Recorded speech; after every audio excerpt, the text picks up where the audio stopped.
Welcome to the Austrian German tutorial. Today we continue our learning series about the topic how to understand Austrians.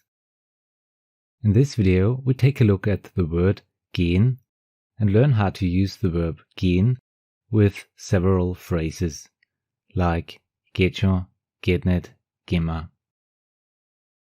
By the way, if you want to know more about a specific word or phrase in Austrian German, please let me know in the comments below.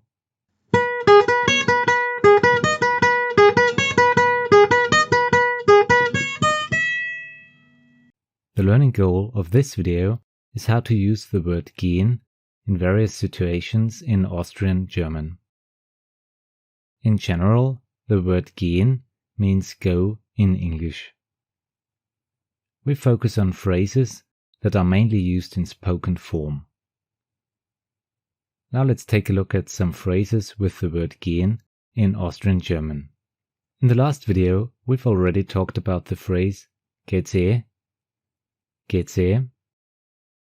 As we mentioned last time, geht scho is a question, which means should I help you? Geht scho? As an answer, you can say geht scho. Geht scho.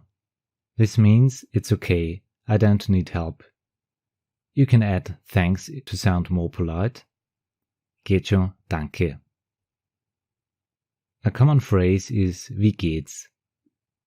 Wie geht's is the German phrase for how are you? I've already made a video about it. The link is here. Wie geht's? Geht nicht? Geht nicht is a negation and means it's not possible. It may sound a bit rude, but you hear it often. Geht nicht. Geh weiter. Geh weiter is a phrase to say go on, hurry up.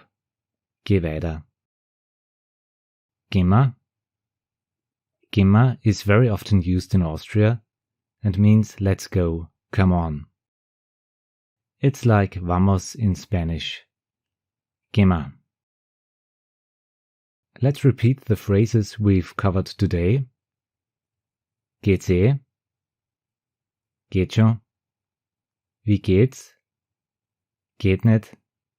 Geh weiter? Gemma. For today it's alright. Passt. See you in the next Austrian German tutorial. Have a nice day. Auf Wiederschauen.